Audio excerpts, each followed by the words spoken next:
Welcome to the Road 2. We're back after a long winter, and it's certainly been a busy winter. Let me introduce my panelist. On my right is Mike Lane. Mike, tell us a little bit about you. Jim, first of all, thank you for having me back. Always a pleasure, especially the opportunity to sit here with Delegate Brian Moran, who quite possibly could be our next governor. As our regular viewers know, I'm originally from Arlington, politically anyway. Was the first Republican elected there, or the only Republican elected there in the last 40 years or so. I've since then moved on to be party chairman of both the county, the 8th District, subsequently moved to Alexandria, where I can vote against Brian when I have the chance to do so. And actually, I don't live in his district, so I don't really have the opportunity to do that at all. And running a consulting firm called Intelligent Strategies, dedicated to getting good Republicans elected to office. Okay, good to see you. Does that keep you busy? Not lately. It keeps me very busy. Not recently. All right, moving on. Phyllis Randall, tell us a little bit about you. Thanks, Jim, for having me back. It has been a lot has happened since we were last here, and so it really has. I'm Phyllis Randall. I live in Loudoun County. I've been a resident in Loudoun County for the past 16 years. I am a community activist. I ran for the Board of Supervisors. And I'm just real happy to be here and think that this is going to be one of the best discussions we have. I am thrilled to be sitting with Brian Moran, who just for point of clarification, I have already endorsed through my very small weight behind. And I'm so happy to be sitting with him and with Stevens Miller, who will talk a little bit about himself, but who will be the next delegate from the 86th District. All right. The aforementioned Stevens Miller. Thanks for having me back. It's a pleasure to be here, too. Good to see you. Well, I'm pleased to get the invitation to come back. Again, I'm still the Dulles District Supervisor from Loudoun County. I live right on the edge of the Loudoun County line. You can throw a snowball off my front door when there is snow. It'll land in Herndon.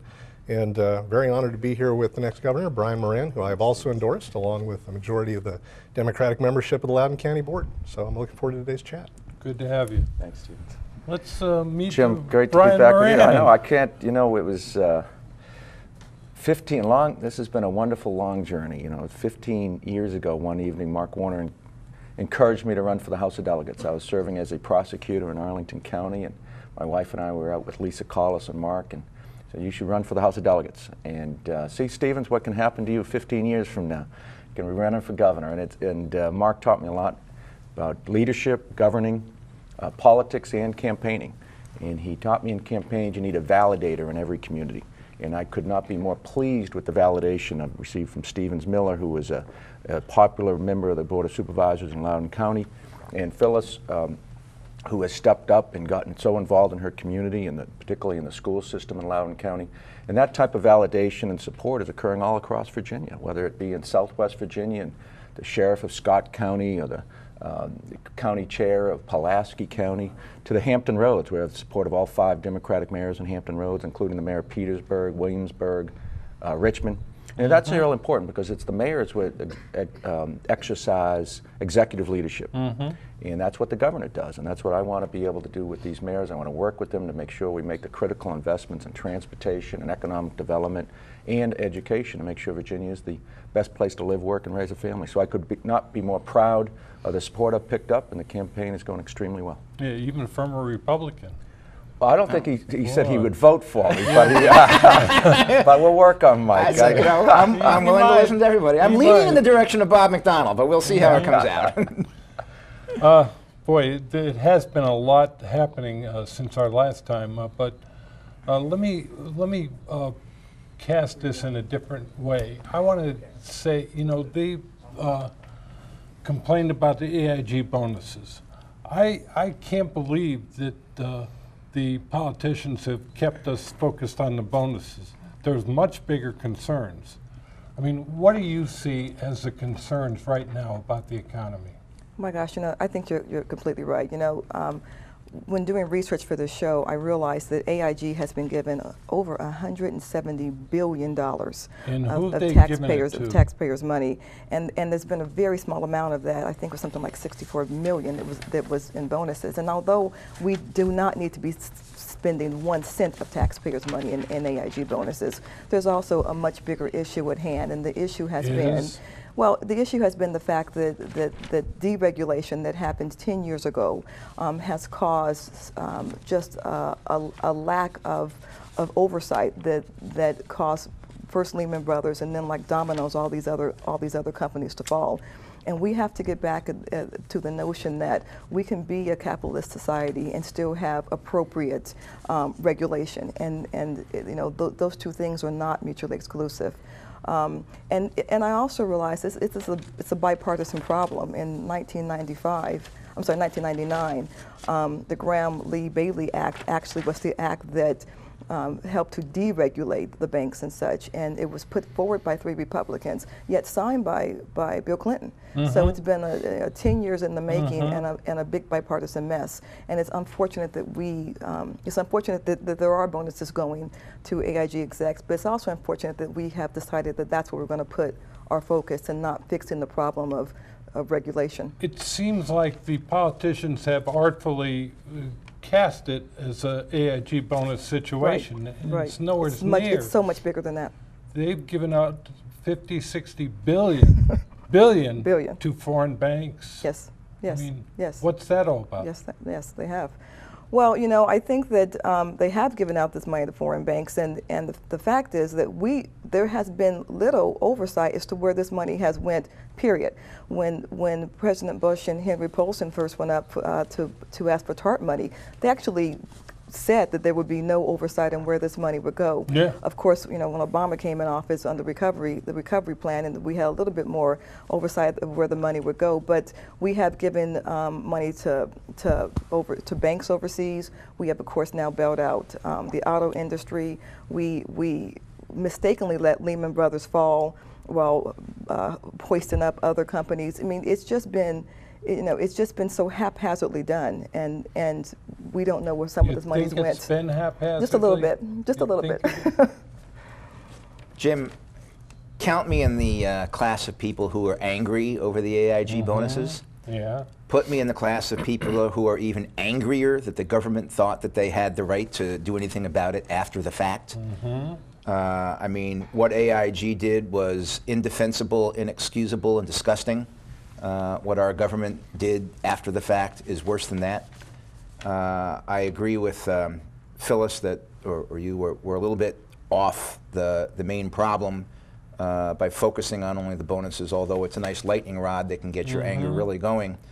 What we need, I mean, we got a problem, we need to fix it. And your example of where is AIG's money going, well, 165 million or whatever it was to bonuses, which is inexcusable and defensible, but nothing compared to the billions and billions and billions that went to bail out foreign banks. Right. Now, what are the foreign governments doing? Well, the president just came back from the G20, where he tried to persuade the foreign governments to do a little bit more of their own stimulus and a little bit more of protecting their own economy and a little bit more of bailing out their own banks, and they sent him home empty-handed on that particular thing.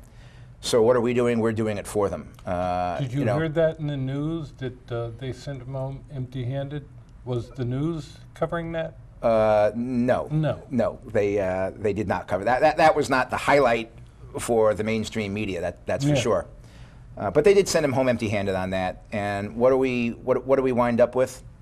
Well, we're in a situation where you know, AIG is clearly not going to honor every single one of its obligations. It has to pick and choose as to what it's going to do. And if it's going to default somewhere, it seems to me that the foreign banks would be higher on the list of places where they should default rather than lower on the list. Yeah. So it's a failure all the way. I've got a list of $60 billion worth of foreign banks that AIG is. So it's a failure all the way around, from AIG, from foreign governments, from our government, all the way around. Put me in the category, finally, of one of those people that swallowed the Kool-Aid to start with, that AIG was too big, too important, too many fingers and too many markets that we just couldn't let them fail. We had to keep them alive. Now, 5, 6 months later, as I look at it, I take it back, I spit the Kool-Aid out, and I say, no, they should have failed 6 months ago. Is the fact that AIG is too big to fail, is it too big to exist, really?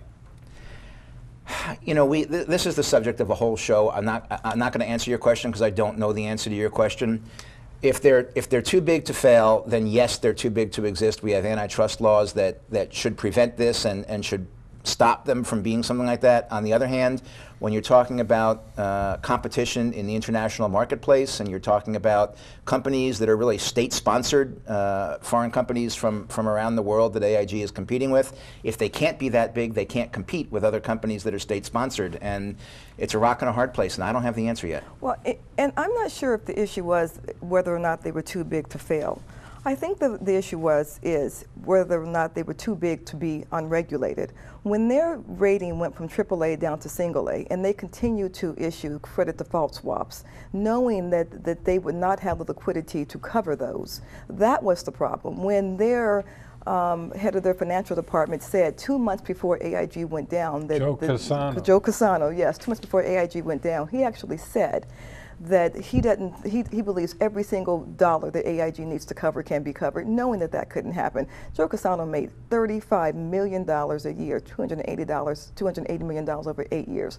So whether or not they're too big to fail, you know, or too big to exist, but they are certainly too big to exist unregulated. And I have to say, Mike, you and I don't always agree, but I completely agree that what the Congress attempted to do with the bonuses after they were set to go out was incorrect and unconstitutional.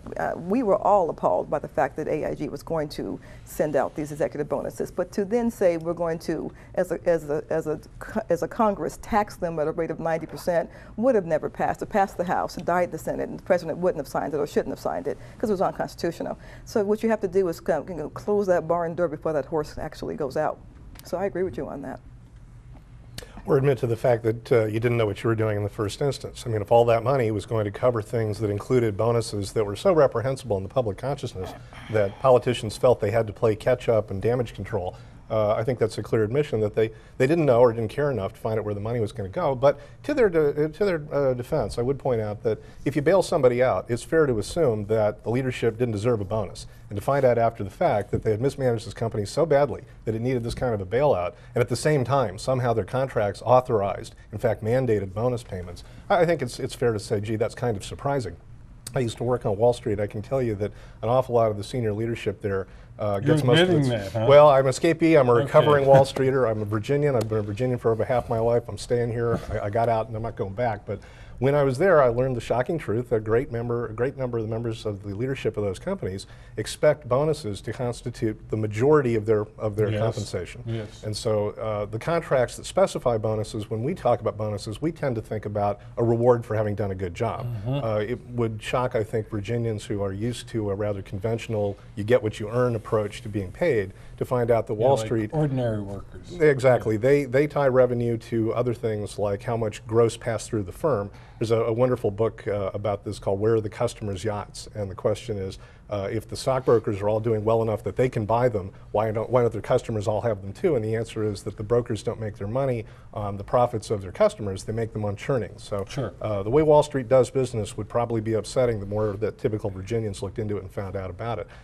But I agree with all of the sentiment expressed here that on the one hand, the bailout was probably warranted in the name of protecting the citizenry at the end of it, because that's who relies on these companies. At the same time, it's naturally disgusting to think that bailout money would be used to give bonuses to someone who obviously mismanaged the firm. But I think that Congress only made themselves look worse by an act of essentially petulance. It made them look rather petty. At least. I mean, it seems like the Congress deliberately focused the discussion on bonuses. They ignored the discussion on the other things. Bipartisan. Let me jump in here as long as you mentioned the word Congress.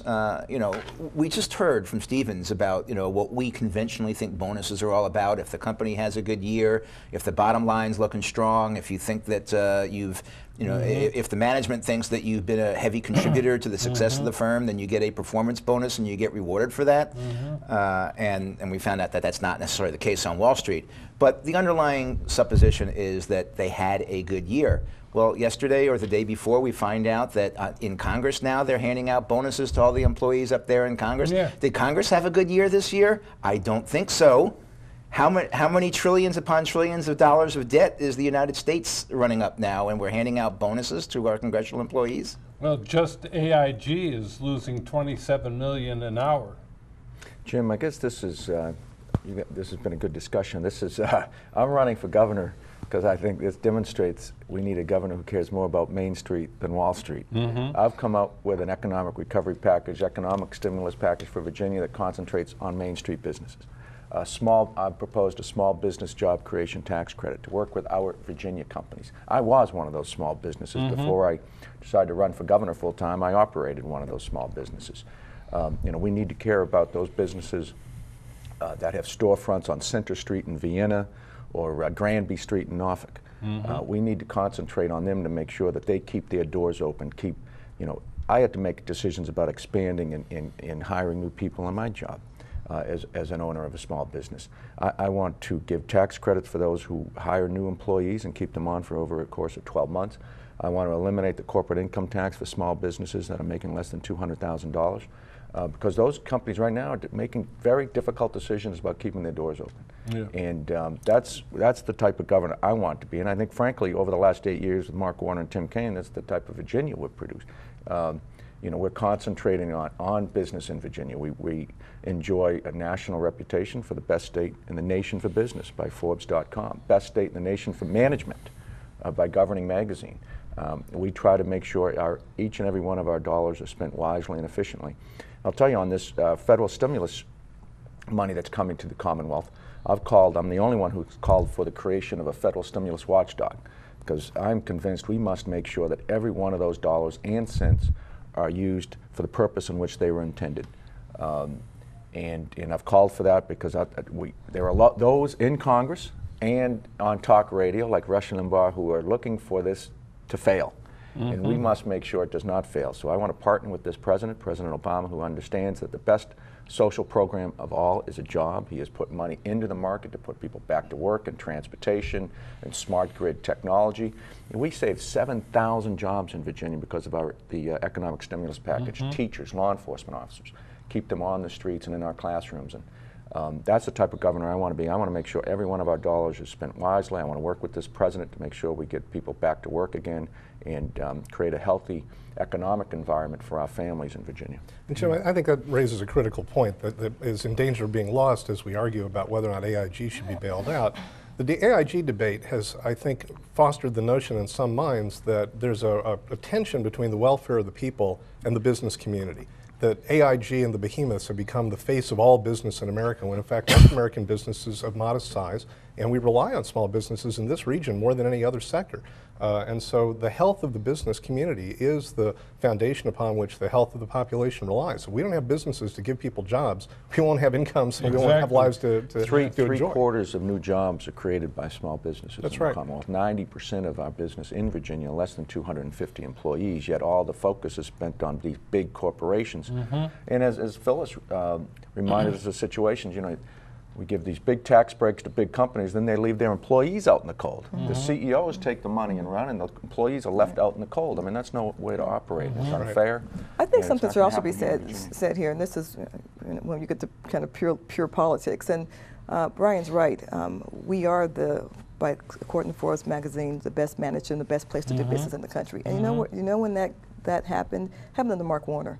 Under Mark Warner. So there's always this belief that this incorrect belief that Democrats don't do business well, or Democrats don't know how to be fiscally responsible. But the fact is that in Virginia, under Warner, under Kaine, and hopefully under Governor Moran, we are going to be we are the party that has shown that we do business well and that we manage our money well. And it was under the Democrats that we achieved the status of being the best managed state in the United States. Yeah. And I think a danger that is lurking for Democrats is that if we're seen to do something that's useful to business, people will begin to say, well, you're just following with the Republican drumbeat, that you're trying to make friends with the fat cat business world, when again, the reason we're regarded as the best managed state is that we understand the balance between a healthy business environment and what that does for the job market. So for example, I am the chairman of the Route 28 Tax District Commission. We levy a 20-cent tax on the businesses that pay into that district. At my motion, I got the votes to reduce that tax to 18 cents. Now, it's not going to save those businesses a lot of money, but it's an important thing that they be left in as healthy a condition as they can be so that they can provide the jobs while still funding the projects that are so important up and down that corridor. Now, I took some heat for it because some people said to me, well, wait a minute, you're giving tax breaks to those businesses. Well, if those businesses go out of business, who's going to suffer? Yeah. So we need to have the wisdom to look beyond the idea that the best way to pander to the people might be to make businesses suffer. That's not going to help anybody. Well, I was on the governor's trade mission to India 2 years ago, and in this fall I was in Israel, and I sat across the table from a number of CEOs, a biocancer research firm, a high-tech firm, a manufacturer. I said, what can we do to make sure Virginia is an attractive place for your business to come here, make that investment in Virginia? In fact, when we left India with over $100 million worth of rural economic activity for Virginia, and in Israel, talked to the cancer research firm. I mean, what they're looking for are high-skilled workers in a biotech center we have in Richmond. Manufacturers looking for hard workers and looking for collaboration with skilled workforce with our community colleges to collaborate with them to develop a curriculum so that the graduates from community college can work the jobs that are necessary to be worked. And we need to make sure that, because we have a wonderful community college system in Virginia, and we need to work with them to make sure we produce graduates that can, they have the skills, whether they be teachers or, technicians in the healthcare field, and that's an enormous field right now, healthcare, that are relevant to today's market and tomorrow's jobs. So, and I'll tell you, in India, I visited their India Institute of Technology, and they're graduating 350,000 engineers. China's graduating 600,000. That's 10 times more than what America's graduating. Yeah. We need to focus on STEM education, science, technology, engineering, mathematics, to be able to compete in this global economic world right now that's very competitive. We need to really focus on our higher education to make sure that we are graduating the students who can compete in this economy. And that's what makes Virginia the best managed and the best state to do business, because we have a skilled, strong workforce. And we must continue to invest in our institutions of higher education and maintain that reputation. Jim, Phyllis made a case for Virginia being one of the best managed states, and we do get that rating from, I think it's Governing Magazine or something like that. Which, by the way, I'm happy to say, wrote a very nice profile on me when I was an elected official in Arlington County. But that aside. They were kidding. No, actually. Really? There was an issue that was of particular importance to the editor of the magazine, and I handled it correctly, unlike the rest of my colleagues on the board. Anyway, one of the things that makes Virginia a nice place for all businesses, not just small businesses, is our right to work law. And it's one of those things that there's not every state that has a right to work law. It's very important to business community. They're almost universally in favor of it. There's legislation now pending nationally that may impact the right to work law, which is the Employee Free Choice Act. Brian, I have to ask you, you've been asked a couple times before as to where you stand on that particular thing, and I'd like to know directly, what do you think of employer free choice? I support the right to work. I support the right to work law in Virginia. When I was in Israel, I sat across the table from that manufacturer, and we talked to them about what makes Virginia attractive. We need to invest in our transportation, make sure your employees and your goods and services are able to move efficiently and effectively. They thought that was important. Our tax structure was important. Our regulatory framework was important. To that manufacturer, though, the right to work law was extremely attractive for Virginia. So I have told my friends in labor that I support the right to work law because it does indeed make Virginia attractive to business, particularly in the manufacturing sector. One of the problems with this AIG and others, America's not making things anymore. We're not manufacturing. We're moving money around. We're not manufacturing. We're very good in services, but our manufacturing sector has declined. And that's an important law for our manufacturing industry. They are now here. That company now manufactures safety glass for our Humvees, which are used in Iraq and Afghanistan. They're employing 140 people in Greensville County. That's down North Carolina border. Go straight down 95 just before you reach North Carolina. You're in Greensville and Emporia. And they have 140 people employed now. So I support that law and will continue as governor. And what about free choice? That has determined whether or not that will impact right to work. What I have control over as governor of Virginia will be the right to work law. Well, I mean, people take positions on things that are not within their direct purview all the time. I'll give you the chance not to answer it, but... Well, when Mark Warner's on the show, and Jim Webb, you should ask them. I'm not... Mike, as you know, a member of the legislature, I've had to push red and green lights for 13 years. My record is quite clear on a host of issues, and I'm sure my opponents are looking over every one of those votes. But I've been proud of my positions and will lead accordingly. You know, I'm glad Brian made that point too, because it's fun to talk about AIG, and people want to hear about what do you think about the bailout when you're an elected official at any level. But I spent 30 minutes the other day on the phone with a taxpayer who wanted to talk to me about the tax rate that my board just set. The average tax bill in Loudoun County is going to go down. I fought to keep the rate at a level that would keep it down in my district, the Dulles district, where the house assessments have not suffered as much as in others. And we were successful. The average tax bill countywide will go down. And I can tell you, not once in a 30-minute discussion with this taxpayer did AIG or the bailout come up. So it's important to remember that a lot of government happens well below the level of the headlines in the New York Times. These are the things that affect people. These are the things that get them to call us up. I'm delighted that I can speak directly with a taxpayer. I know that if I'm fortunate enough to move up to the House of Delegates, about the same number of people will want to talk to me, but statewide there's that much more interest in issues, and you start to move away, it gets a little bit harder to keep contact with the people. But I will always remember that there's a lot more to what government does that affects people than a federal bailout program. So it's important not to get swamped by those popular headline issues. You got to stay focused. But at the same time, I agree with what you just said, but I also want to harken back to what Brian said. There is a balance, and it's real tough, especially I think in Loudoun County, because Loudoun County is not a county that right now has a lot of business development, although Raytheon is coming to the county. 6,000 jobs. Raytheon is coming, well, Raytheon's coming to the county.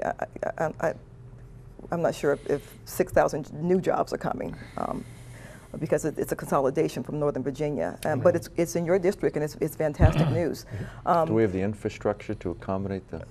Yeah, they're going to take over. I'm sorry. That's a fair question, and one of the problems that we have for all jobs in this region is infrastructure. One of the things we need to do is get the composite index adjusted to be a little more friendly to Northern Virginia. It's one of the reasons I'm hoping that Brian will be our governor, is he knows how much we've had to suffer up here because of a lack of infrastructure. We are going to be doing some road improvements to accommodate the specific needs of Raytheon. Some of those jobs are coming from outside the region. Some of them, I believe, are coming from Maryland. When I took my tour of Raytheon, I was delighted to see that they are a manufacturing operation. It's like being in my dad's old metal and woodworking shop, but everything's magnified by a factor of 10. I mean, these guys don't mess around. They build, and they build big. And you can't outsource that kind of thing. That sort of work has to stay here, and a lot of it is related to national security interests. So again, it's important that it be done domestically. You know, that's one of our wonderful assets in Virginia, our proximity to the Pentagon in Washington. And we need to take advantage of that, and I think we have, of course. I think Northern Virginia unemployment rate is better than most, particularly in Virginia nationally.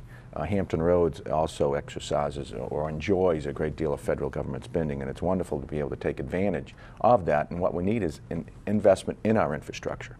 And I know that's what why Stevens is running is, you know, we need to come up with more transportation investments so that we can accommodate, you know, 6,000 jobs. Those are 6,000 high-paying jobs that pay taxes. You'll improve the community, but you have to have the roads and the bridges that are safe and transit.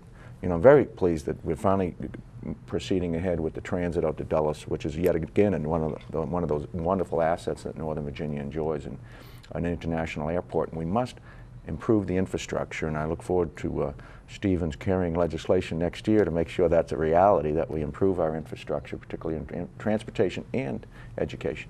I was going to say quickly. Real quickly. I will be very quick. 30 minutes, 30 seconds. It is equally as important to keep the tax rate down as it is to keep a school system strong. In Loudoun County, I think the most attractive thing that Loudoun County has is not the business community, which we do want to have increase, but the school system itself. People move to Loudoun County for our school system, so we want to keep those strong. That's a good point. I mean, the infrastructure is a problem all over the place. That is true. Stay with us. We're going to be right back.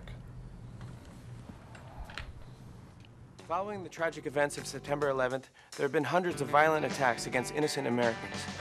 Remember what that flag you're waving stands for. Remember, please stop the hate. We're stronger when we are united. Remember what that flag you're waving stands for. One nation. Under God. Indivisible. With liberty. And justice. For all. In America, there's either room for everyone, or it's not America. Don't pick the wrong fight. Let's keep America land of the free. Stop the hate. You'd never know it on the battlefield, but nearly half of today's military are National Guard and reservists. However, they can't answer our nation's call without their employer's support. If you're an employer, visit esgr.org and find out how to do your part. After all, their response depends on yours. This is Mommy's bed. Me and Jenny were jumping on it. Mommy's gun fell on the floor. I was a cowboy. Bang, bang, bang, bang. I said, Jenny, wake up, it's just pretend. But she wouldn't wake up.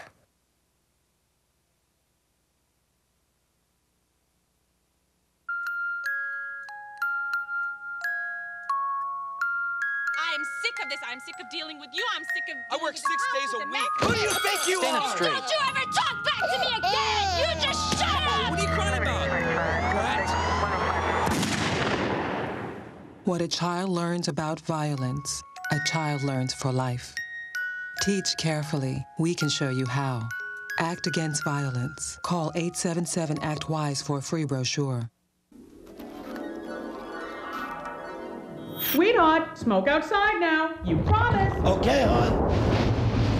Sweetheart, smoke outside now. You promised. What kind of man are you? I'm a father. Look here, my father was a father, and he smoked his brains out in the house. Watch as he blows those smoke rings on my little red face. You probably have asthma. Asthma? Schmasma. I'm telling you, nothing's gonna happen to your kids. I swear. Don't swear when you're lying. You know very well that thousands of kids get bronchitis, ear infections, and even pneumonia from their parents' cigarette smoke. And didn't you promise your little angels you'd smoke outside? Hey, Daddy. Those little devils are just so sweet. Do the right thing. Please, smoke outside. Until you can stop, go out for your kids. Take the pledge. Call 1-800-513-1157. As time flows on, there are places we return to again and again. Precious places. Timeless places. Places that, with your help, can endure forever. I'm Paul Newman. Help the Nature Conservancy save the last great places around the world. Welcome back. Mike, I feel I've been remiss in not asking you about all the news about the Republicans at the national level and at the state level. It seems like there's a re-strategizing, a reorganization of the Republican Party. You know, we heard about Michael Steele, Rush Limbaugh, all that stuff. How is this really going to shake out? Well, I think it's ultimately going to shake out fairly well. I mean, everything goes in cycles. The Democrats are obviously sky high now, and we're about as low as you can get and still be breathing. And that's. But there are signs that actually you've got some opportunities now. Yeah, I think we're starting to bound back. I mean, we had a couple right here in Virginia, good races where we showed very, very well in special elections. There was the race for Brian's old seat where I think we surprised the Alexandria Democratic Party with a 16 16 I would vote agree loss. with that. We had the Fairfax board chairman, where Pat Harity did very, very well, and then we had the I guess it was the Providence District, Braddock District supervisor, where we actually won it by a couple of votes. If you look nationally, it looks like we're on track to win the congressional special election up in upstate New York to take the place of Miller the woman who thing? was appointed to Scott Miller? No, it was the Tedesco is the Tedesco's the Republican. and Miller. But in that race, Mike, but in that race, you are on track to win that. But it's a Republican district. You have 71,000 more registered Republicans. So to say you're on track to win a district that's heavily Republican, I'm not sure you can call that a big win. I mean, you're supposed to win a district that has 71,000 more. And we're very happy to win the one we're supposed to win. Let's face it, we've lost the ones we've been supposed to winning for the last several years. Yeah. That district may have a heavy Republican voters registration, and our viewers in Virginia, where we don't register by party, don't know that in New York you do register by party, and the registered Republicans, New York being my home state, so I have some familiarity with that.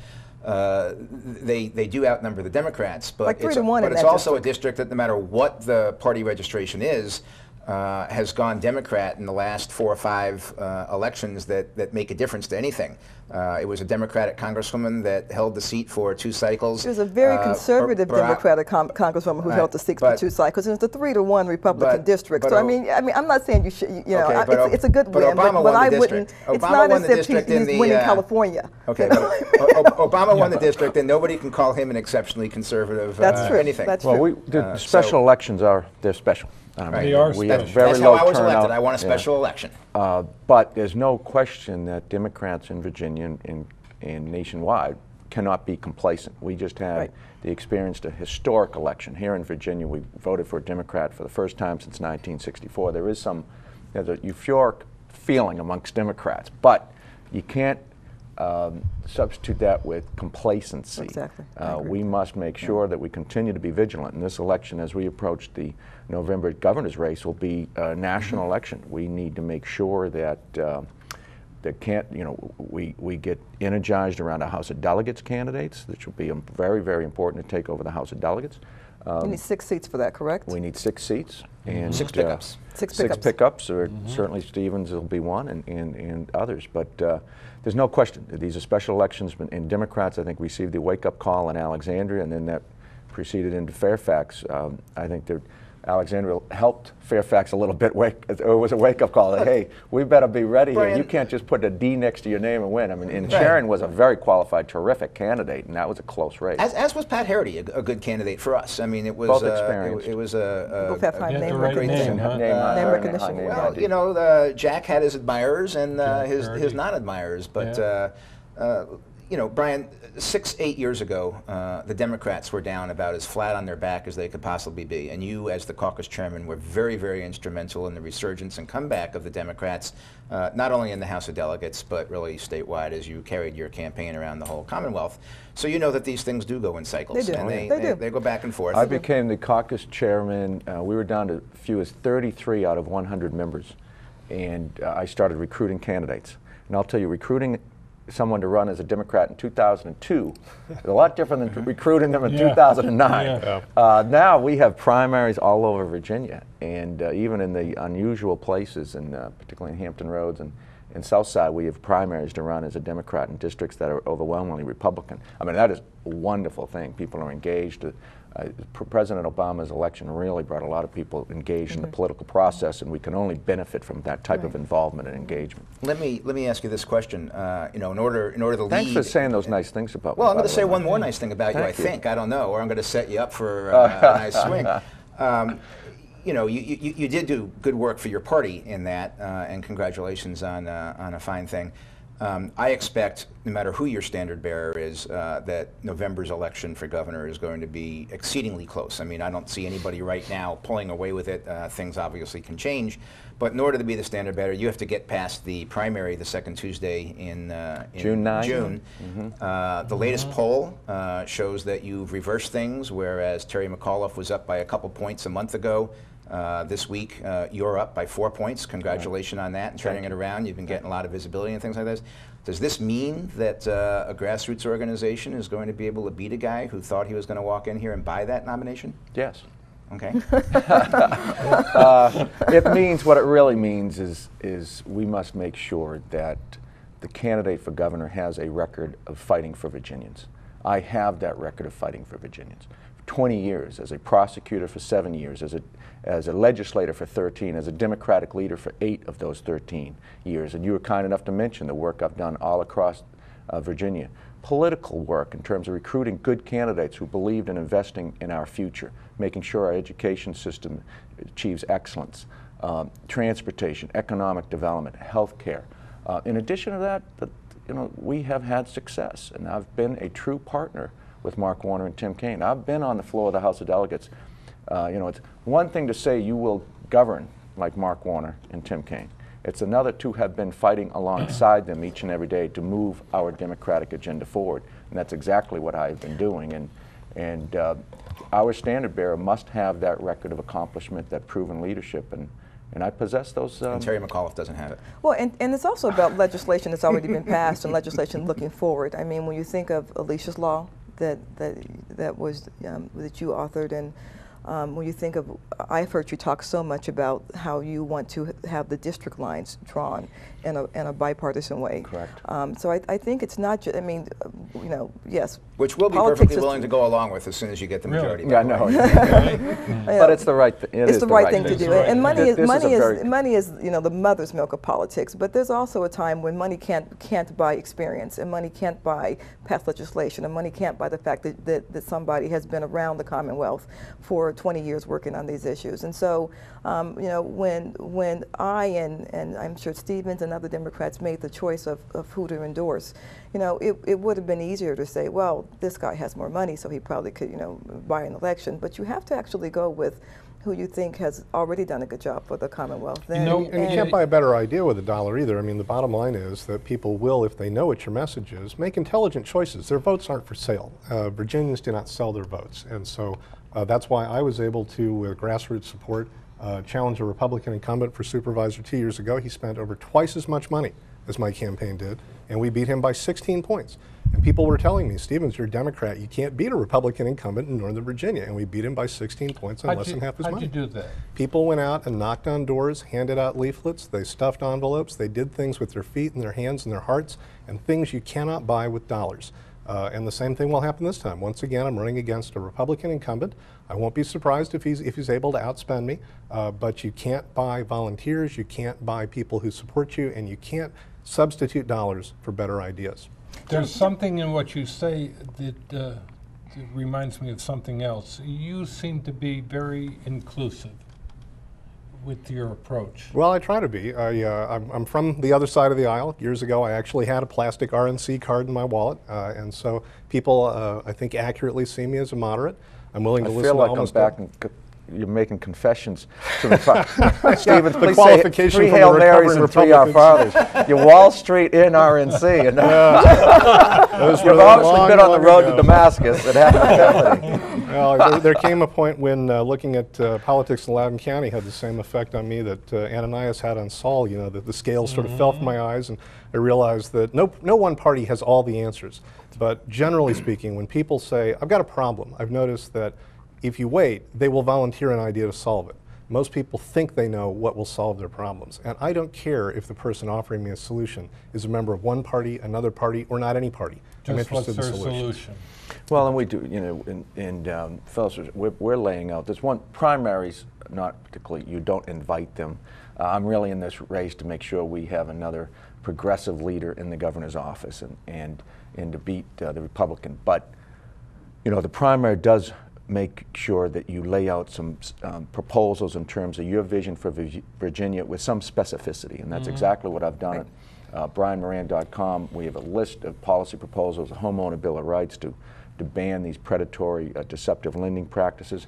And I'm first one to come out with connecting the dots between energy, the economy, and protecting our environment. I truly believe we can create tens of thousands of green jobs with research and construction and building trades jobs, with retrofitting our businesses and weatherizing our homes. In addition to that, a healthy Virginia plan that would enroll every single Virginia child in health care. We have 200,000 kids right now without any health insurance. That's a moral obligation, but also an economic necessity, because healthy kids grow up to be healthy, productive adults. And prevention costs less. And prevention costs less. Prevention costs less. Access to immunizations early and antibiotics allows them to stay in school and learn, also allows them to grow up to be healthy adults. And so that's one of those smart investments for the future that, frankly, is cheaper in the long run, and make sure that Virginia continues to be the place we want to live, work, and raise a family. When Terry McAuliffe first got in the race and, you know, okay, the dynamics changed, you went on the road and you did a Commonwealth tour based on the environment, and you got a lot of press all over the environment on your environmental proposals and things like that. Well, I'm the only one who I came out with a renewable portfolio standard required a quarter of our energy to come from clean renewable energy sources, because I recognize as a leader you must draw the mark, you know.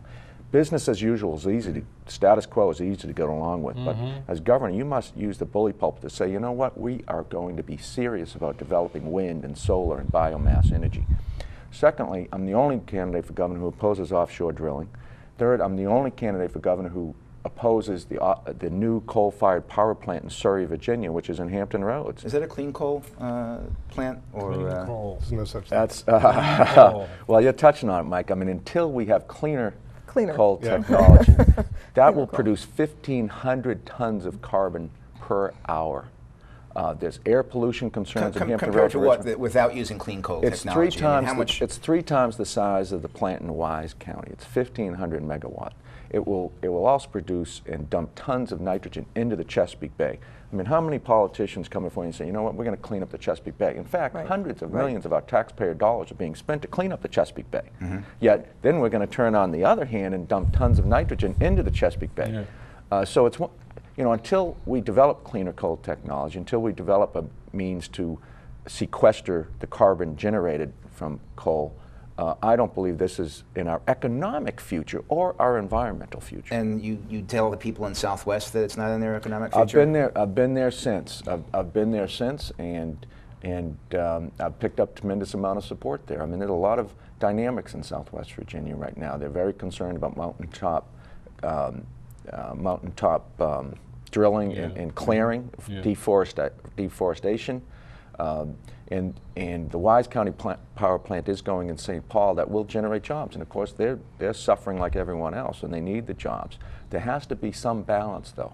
And I truly believe we can develop those green jobs in Southwest Virginia as well as everywhere else in Virginia to grow our economy and protect our environment. In fact, there's a 100 megawatt wind power farm going up in the ridges of Tazewell, Virginia. Tazewell, Virginia, where, of course, yesterday Mike Huckabee spoke and informed everybody in Northern Virginia that we didn't really work for a living. Well, you know, Phyllis, I'm glad you brought that up. I know. It's that time. I'm glad you're laughing. You got the joke, Phyllis. Come on. Have we gotten to the point where nobody has a sense of humor anymore? I mean, it's that same divisive joke. That was hilarious. It's that same divisive politics. I was in Tazewell, and I was in Tazewell, you know, and I travel across Virginia, as you've been kind enough to mention, Mike, and you know, we are more alike than we are different. Absolutely. When I was in Tazewell, we had a meet and greet. I must have been there with 45 people. We had a terrific conversation for over 2 hours. We were talking about retrofitting their windows in their schools. You know, President Obama and this Congress have come up with $160 million worth of weatherization. In Southwest Virginia, they haven't built a new school for probably 50 years. And as we all know, as you approach 50 years, you start to break down. So do schools. You know, they have to replace their heating systems, but they haven't had the money to replace their windows. And you can literally see the dollars going out the window. And so this money should be used to help them retrofit those schools. It helps energy, which is the stated goal and purpose of the money, but also it helps those localities afford education and helps the taxpayer because it will save money for that local school district.